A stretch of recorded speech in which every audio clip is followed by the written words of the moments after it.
Hey guys, this is Mitzi coming to you. In case you didn't know, there's a couple of us, well actually a lot of us, on Facebook that's doing a push-up challenge for the whole month of April. And I have a lot of people asking me, I can't do push-ups, push-ups hurt, they hurt my wrists, they hurt my shoulders. I can't do them, I get frustrated, they start, they want to do them, but they don't know how to start, or it hurts or something. So I just want to give you a few examples on things you can do, different hand positions, and different things you can do to make it easier. And also to let you know that I couldn't do a push-up either, and it's something I wanted to do. I didn't think I'd ever want to, didn't even think I'd need it. I thought that's stuff for boys, guys do stuff like that. I don't need a push-up. But the more you do push-ups, and especially after you do them for a whole consistently month, your whole body gets stronger. I mean, you work your abs, your legs, your butt, and your whole body will get stronger, and you can tell a difference in your whole body, not just your arms and your chest. So it's really a good total body exercise once you can get down to do them on your feet. But for those of you who can't, here's a few tips you can do, a few things that I've learned when I first started doing them. Because when I first started, this shoulder right here would give me problems. I didn't know what I'd done, or it's just when I first started doing them, it hurt a little bit, but I didn't let that stop me and wasn't going to let that stop me. I just kept positioning my hands in different positions to make it easier and do as many as I can. So I just want to show you some things I've learned. Okay, so when I first started, of course I was on my knees like most people are.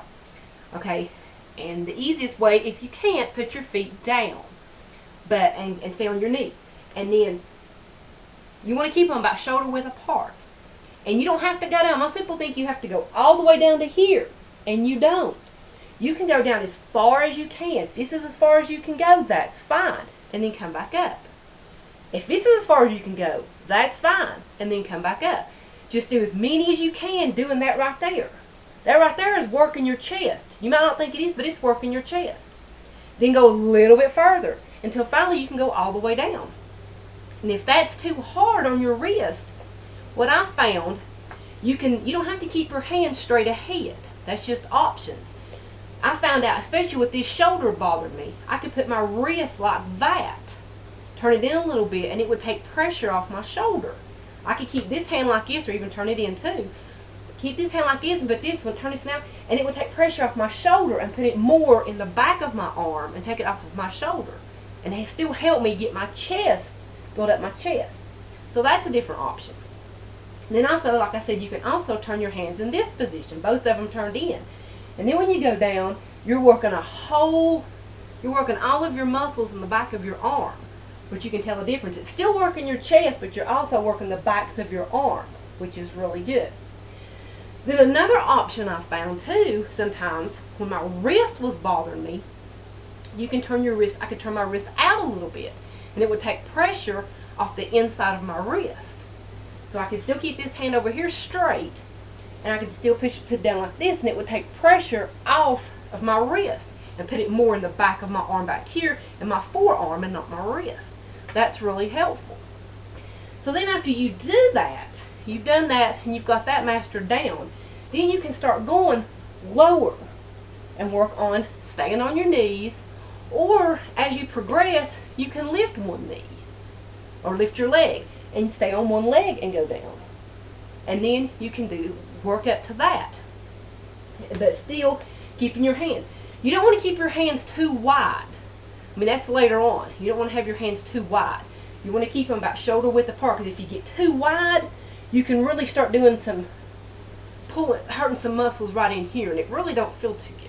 So you want to keep them about shoulder width apart, and just work on going as low as you can with proper form. Keep your back straight, your butt squeezed, your legs squeezed. Just because you're on your knees, you don't just flail around. You keep everything firm, and you go down and keep everything firm and everything back. That way your back's straight, you're still using your back, you're still using your butt, and you're still using your legs because your legs are flexed. So that works all the muscles back there. And as you can tell, just doing this, it gets you out of breath. It does work, yeah, I'm telling you. Press-ups do work. So then, after you do master going to your toes, which after I did, I still found that I had shoulder sometimes my shoulders would still bother me. So as you do that, you can still work on using that same hand position that I told you about earlier, and go down and back up. And it takes pressure off the inside of your shoulder. It still helps you get the push-up you want to do, but yet if you're having shoulder issues. And the same way with turning your wrist out. You can keep it like that, and it takes pressure off your wrist. You go down, then you go up. And that takes pressure off that wrist. And that really has helped me. Just try different ways of placing your hand. Try it on your knees first and see how that feels. Just by different ways of placing it if you have trouble with your wrist. And just see how that feels. I mean, you can even turn it all the way. However it works for you. I've even tried placing it on a pillow. And even like you're here on my mat, you can place it on a mat, which takes, it's more cushionier. But just try different ways. And don't give up just because something's bothering you. It might not be something you've done. It just might be you've used the muscle in a way that you've not used before. And it's not used to that. So you've got to build up the strength in that muscle. And as you can tell, just doing those little few push-ups that I did, just those demonstrations, it really gets you out of breath. So it does work you. It is good cardiovascular exercise, and it does build all your strength in your total body. And once you do master getting to your toes, keep your body straight, keep your core engaged, squeeze your butt, squeeze your legs, and you will get a total body workout. So those are some tips from me, and hope you have a great Thursday and enjoy. If you're in the April push-up challenge, I hope you do great, and can't wait to see the results at the end of the month. So have a great day. Bye-bye.